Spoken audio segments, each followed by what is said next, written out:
Tomás Moreno. Thank you. All right. How's everybody doing? So, am I the second to last speaker? I think I am. Okay. So you're probably wondering, a couple of the launches that we did yesterday, what are they all about? Maybe you're wondering a little bit about what it takes to get these models into production in the creative workflows, whether it's a creative app, whether it's a professional video editing tool, or whether it's in retail or e-commerce or ads.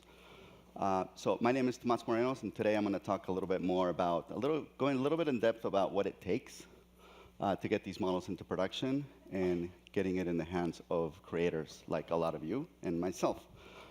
But before we do, there were a couple announcements at Google yesterday at I/O, and we announced new models. The big one is Veo 3. We'll talk a little bit about that. Imagen 4 as well. It's an image model. A music model, and a couple other things too.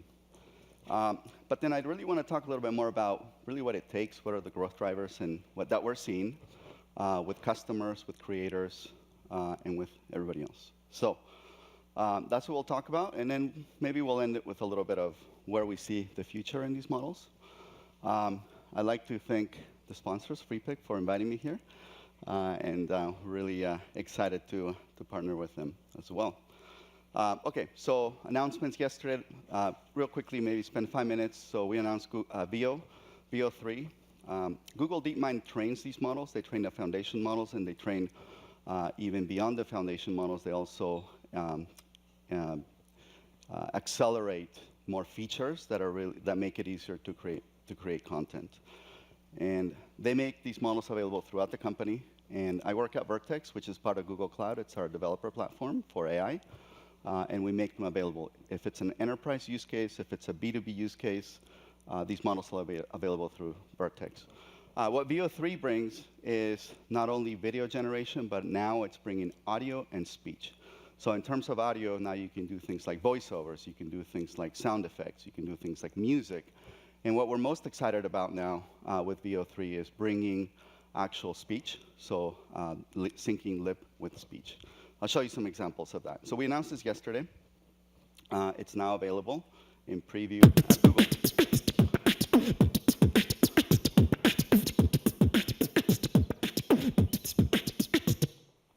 That's one example. Let's go a little deeper. Cats, they're just like tiny furry dictators, always demanding food, affection, and total control of the remote. So the prompt there was just, you can actually prompt exactly what you want the person to say, and it'll generate the video. What makes this unique is really the quality, the prompt adherence, and the detail and appeal as well. Cats, they're just like tiny furry cats, they're just like tiny cats, they're just like tiny furry dictators, always demanding food, affection, and total control of the remote. Okay, there it is. Here's another example. All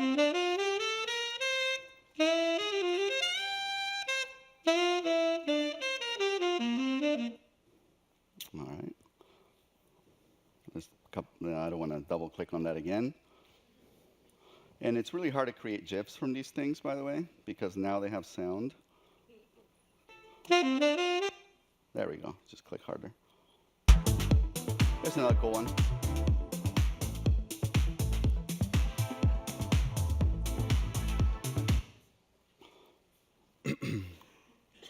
And let's do one last one here. This one's actually really interesting here.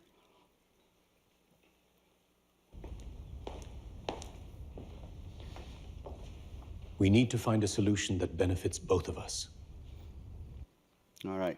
So that's Veo 3. We're going to go a little bit more in detail on how these are used in workflows. We also announced Imagen 4, which is our follow-on to the last model. So Imagen 3 really is being used widely across industries, from ads, retail, you name it, in a bunch of different places. What 4 brings is really a little bit better prompt adherence, but very, very good text rendering. So now you can actually insert text, you can insert paragraphs, it'll actually render them pretty well, and higher image quality across the board. So very, very good detail and appeal, and across many, many styles. We also have different variants to optimize across cost, speed, and time to market as well. And then we also have a music model that we announced yesterday. It's called Lyria. Now it's in GA, so it's publicly available. You can start using it right away. So you can see how all these different modalities come together. That's really important when you're trying to create content that not only has, obviously you want to start with images, you want to do videos, you want to do music, you want to do voiceovers, bring it all together so you can create, you can build much, much faster. And then we have voiceovers too. Chirp is our voiceover. The really cool thing about Chirp is that it captures the nuances and intonation of real human speech, things like or elongating vowels or consonants, things like that. So we have over 30 voices now available in about 34 different languages and locales. So it's over 1,000 different types of unique voices. So this is actually really exciting for us as well. Now you can create any narration, any voiceover in any language that you want. Okay, those were the updates for I/O. So now let's actually move on to the presentation. So the way that we talk about Gen AI at Google, especially when we were talking about media models, is really democratizing creativity. Now anybody can be a creator. Before it took, a lot of training, a lot of years of experience to be a creator, a lot of know-how to use tools. Now anybody can do it. But not only that, but it's also expanding creativity. Things that you couldn't do before, you can do now. And we have an example at the end. It's a DALL-E film that was created by one of our partners, GSP, down the street. They created something, an idea that DALL-E had a long time ago, about 80 years ago. It couldn't be done then. It couldn't be done 30 years ago. It couldn't be really done without spending a lot of money even a year ago. But now it can be done. So I'll show you an example of that video. So it's really expanding the creativity as well. And then the use cases, we really see a lot of use cases. Creative platforms, like I said, everybody's using those, from ads, marketing, retail. In retail, we have a number of different use cases, from improving shopping experiences to enriching catalogs. In advertising, short-form and long-form content. In mobile devices, we just launched with a company called Honor Devices. They have very, very cool commercials. I'll show you some of them later. And then a lot of the major OEMs are also using these models. Before I go into this, I just want to say, it really does take a village. We have these models. We know others. There are other first-party models. There are open models as well. They're all very, very strong as well. So, we're just getting started, all of us. So, kudos to everybody for working in this area. In retail, we're doing things like just as simple as changing backgrounds. Believe it or not, this actually increases click-through in retail. So when you actually have a better visualization of a product, our retailers and e-commerce partners and customers, they're seeing click-through increases of 10%, conversion increases of 20%. And in an industry where actual margins matter, that's a big deal. So because of AI, now you're able to enrich a wide set and a big catalog, millions of images. You can do that very, very quickly at a very low cost. So we're seeing a lot of this in retail. And then we're also doing things that couldn't be done before. This is an example of what we're doing with Veo 2. Now you can actually better visualize products. You can do like a 360 rotation. These are things that you needed a CAD drawing. You need to spend maybe an afternoon doing it. And you couldn't do it at scale. And now we can do these things at scale, meaning with just a few images, you can actually run maybe 1 million of your catalog content images through and do things like this. Why does this matter? It really improves, again, click-through and conversions. And for retail, that's a big deal. Okay, so what about creating short-form film? This is one of the areas that I think I think this year is about to take off. We're seeing a lot of customers doing this. And so what we did is we just ran a quick experiment. We hired a creative agency, and what would take them almost $200,000 to do, now they can do it 10x or maybe 50x cheaper. But also what it took 8 weeks, now it takes just 8 days. So that's much, much faster. And this is an example of what we did with this creative agency, if it plays. There it is.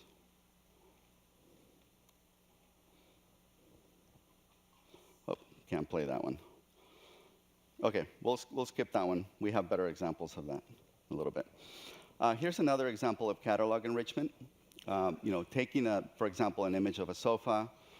Sometimes you have different form factors, like you have a TV or a desktop. Well, you want to, outpaint, elongate it, add a nice picture on the back, and really bring it to life with people, right? These are things that you can do very, very quickly now with these AI models in a matter of seconds. So increasing click-through. We work with many customers across many industries. Here's an example of a big CPG brand that we work with, Kraft Heinz. They presented at the Google Next with us. And they have a platform that uses our models to really change the images that they have, but also bring them to life. Okay, so here's an example of their platform. It's called Tastemaker. And so what it does is essentially, as a marketing and creator inside the company, you can bring in images. You can select the type of logo. It keeps the logos within the images. It actually keeps the consistency of the product. That's also very, very important for these use cases. You want pixel-perfect consistency in these products because just the slightest, defect, you could be liable, or it could affect your marketing as well. So you can do this really, really easy now with some of the models that we have, especially the models that provide tuning and customization as well. Okay, so what are the drivers and what does it take? And so the rest of this presentation is going to talk a little bit about all of these different areas in a little bit. We're not going to dive too deep into them. But really, we're going to talk about quality. We're going to talk about safety. We're going to talk about scale, right? And then we're going to talk about really being at your fingertips. So creators need to have this at their fingertips as well. These products and these models need to be available where they need them, when they need them, without having to wait months, without having to wait weeks to get them. And so when we talk about quality, a couple of things is whether it's an image or a video model, the quality for a lot of our customers, and I think for most creators, is number one, meaning, what does it mean? Number one is, has to have high visual appeal. Whatever you generate with a well-structured prompt cannot just look fake. It can't look overdone. It has to look natural. It has to look lifelike. And it has to adhere to your prompt. So whatever you type on your prompt, if you have a well-structured prompt, you want to be able to adhere to that. And what does that mean? If you want one cat, you want to generate one cat, not two cats. If you want 3 pairs of hands, you want to generate 3 pairs of hands, well generated. You don't want an extra pair of hands there or a couple more over there. And then detailed prompt adherence too. That's another unit of measurement that we use. That's mainly to measure defects on an image or a video. And that can be done automatic too. You can actually use a vision API or a model, or you can use Gemini, or you can use any of the other LLMs, multimodals, and check whether or not the image in the video was generated correctly. There are a lot of leaderboards out there. So one thing about leaderboards, maybe if you're into these models, maybe you also look at these leaderboards. They kind of tend to fluctuate, week after week, month after month. I would say, just look for the top 3. That usually gives you a good sense of who's actually investing in these models. But they are a good way to kind of see what model you want to use if you're building an application, for example. Preference scores are also interesting. So there's a thing called ELO scores. They're basically preference scores where you put the image or the video in front of somebody, put it in front of 1,000 people, and see if you prefer one versus the other. Those scores are really important, and they're part of those leaderboards. But it really, really depends on the use case. So if you're using this to create content to internationalize a training video, for example, localize a training video, for example, or if you're using this content for an advertising or a marketing campaign, you really have to really understand your use case and be able to measure the quality versus that use case. And there are a lot of examples out there. We also have some on our website too, if you want to take a look at them. So quality is number one. Safety. So safety is really core as well in this area, especially if you're going to be using this content externally. You want to be able to know that you're not using copyrighted material, that the models haven't been trained with copyrighted material, and you want to make sure you ask these questions when you start using models from anybody, right? Even an open model. That's really important. Want to make sure that the data governance is in place as well. That sometimes if you type a prompt, you generate an image. You type a prompt, maybe the prompt gets logged somewhere. It's used for something else, for somebody else. Maybe the image is also used to fine-tune other models. So a lot of customers, especially in the enterprise use cases that are scalable across retail ads, they don't want us to log the prompts. They don't want us to log anything that is theirs, right? We only provide the models to serve them. So to provide the service to them, we don't use that data for anything else. That's also one thing to keep in mind. The other one is watermarking. There are a lot of different watermarking techniques in the industry. We happen to have one that is invisible down to the pixel level, but there are a lot in the industry. But the most important thing here, I think, out of all of this, outside of the top one, which is identity, is safety. So safety filters. So a lot of companies have the responsible AI policies. Safety is very, very important, especially in a space with visual models. And the reason is there are a lot of bad actors out there, right? And there are a lot of things that you want to prevent your internal users or the end users or creators from doing. And that's why you have to make sure that the right safety approach is taken.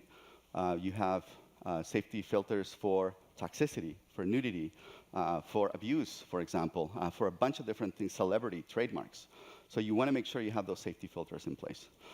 Some models come with the safety filters, some models don't, so you have to make sure you implement those in some way or another.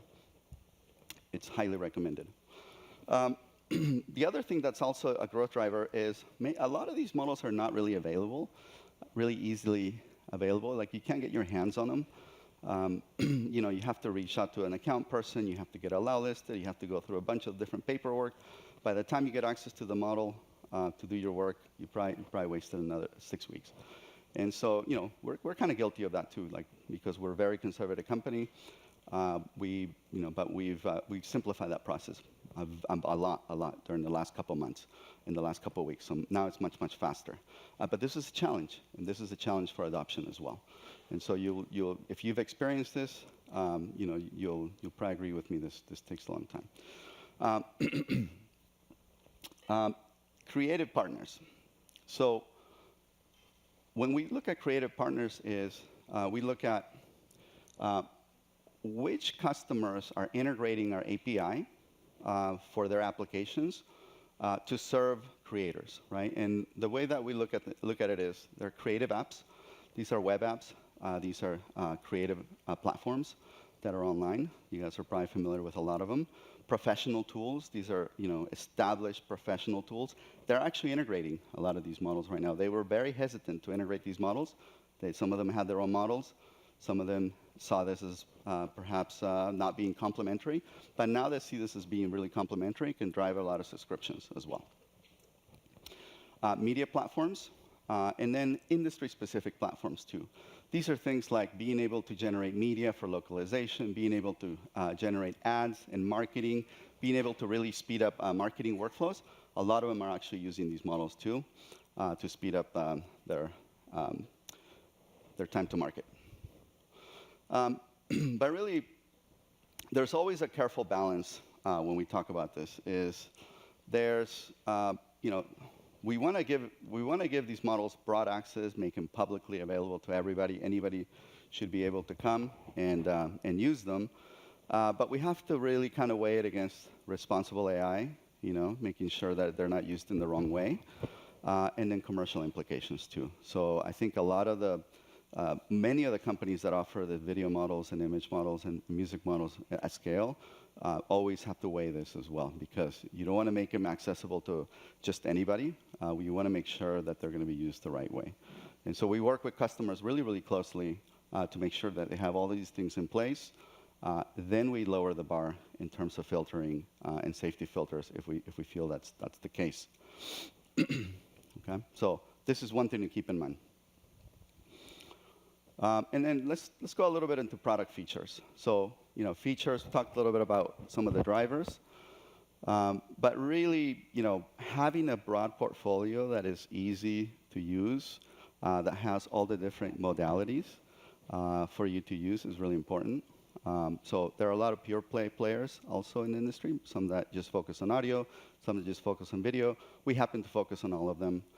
So DeepMind has trained very strong image model with Imagine 4, video with Veo 3, and then in audio we talked about Lyria and Chirp as well. We bring all of those. So it's all about bringing this together, having a full collection with the highest quality, with the right safety at the core as well. Like that's really, really important. And really, you need a multimodal LLM as well to do things like prompt enhancement. Well, I'll show that in a little bit.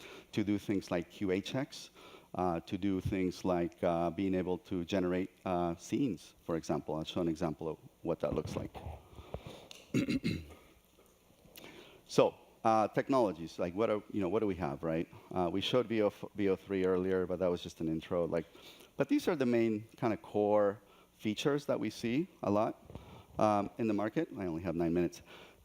Text to video and image to video. You write a well-structured prompt, you can generate a video. It's usually anywhere from 5 to 10 seconds, and you can also extrapolate and expand it from there.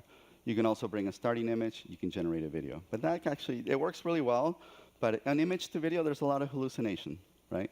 Sometimes you put an image, okay, doesn't really do what you want it to do. Sometimes you put an image, there's some noise in the background, maybe there's basketball or whatever it is, a rat running by. You don't want that, right? So really to remove that, we have some advanced controls. And so these advanced controls, for example, and this is available in multiple models, not just ours, but we release some of these with our models, is you have a first and last frame. So you put a first frame, you put a last frame, the model interpolates between the two. Why is that important? Because it really eliminates unwanted objects, and you can actually guide the motion pretty well. If you want to guide it even tighter, you just reduce the time. Instead of generating a video that's 10 seconds long, generate one that's 3 seconds, and you can really, really kind of tighten that up really well. Then you composite after that. That's another feature. Another feature are presets. So I don't know if you've used image to video, but on image to video, sometimes moving the camera from right to left or right, it's really, really hard to do. So presets really allows you to do this with 100% confidence. And so, for example, say you want to pan the camera right or left, as you see here, you can do it the first time right. Why is that important? It eliminates errors, and you can do it the first time right. It saves you time, saves you cost. It could save you an entire afternoon from generating a couple of videos, really. And then multiple presets, as you see there. We happen to have about a dozen of them. There's a drone shot, there's a dolly shot, there's zoom in, pan out. So really, really important. We work a lot with studios, so this is an important feature for a lot of the studios, for example. There are multiple form factors when it comes to video. So whether you have a device that's a phone, you want an elongated video. If you have a desktop, if you have a TV, you want another form factor. So this is really our entry into video, where we can do outpainting, so you can grow the video in whichever direction you want. So this is also something that we have in preview, and it's a feature that's really important, I think, in turning these models, not just from a generation tool but more in a content production environment. And then you can also remove things. So in this feature, we have in-paint remove. The workflow is like this. You have the video. You just take one frame. You mask what you want removed. In this case, is the strap, the girdle thing.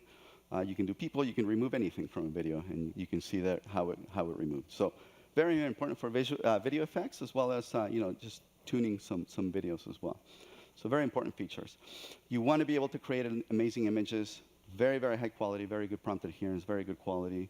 You want to be able to edit those images. So with these models, you can highlight what you want inserted, removed. You can expand backgrounds. You can also chat with images. So all those features are now available, especially with Imagine. Here's some examples. So you want to change backgrounds. By the way, this is one of the PMs for Imagine. His name's Ken. You want to change the styles. So you can do this in seconds. You want to add motion to this. You can add motion in different styles, too. You want to just change little things. You want to change a shirt. You want to change plates. You want to do whatever it is that you need to do. It can be done in a matter of seconds. So that's really exciting. And then you want to add music, too, right? Music and voiceovers. So say you want to add music and voiceovers. I'll talk a little bit about the workflow, but Music is really important. It's something that we're investing pretty heavily in. So different tones, whether it's whether it's bagpipes. That's the streaming, so a little slow. Oh, it's the streaming that's slow, but yeah, that's Bay Area. All right. Okay. The other one is, and the last section I want to just jump real quickly through is, the other driver is really using these models together. So think about the creative workflow, and a lot of you are probably already doing this and very familiar with this. But for those of you that are not, these models are being used together to create stories, storyboard and videos. And the way that it starts is really by asking the LLM, or in this case Gemini, hey Gemini, build me a scene. I want to create a short movie about a coffee shop. It's going to be a promotional movie. It's going to be 20 seconds. I want to start with the guy pouring and the guy drinking. Build it for me, right? And so Gemini will actually build it for you. You just have to write a well-structured prompt, and it'll create the shot list. It'll create the the scenes. It'll create the prompts for you too. And then from those prompts, you can actually create the images using the Imagine model. So you've gone from using Gemini in this case to using the image model that we have called Imagine.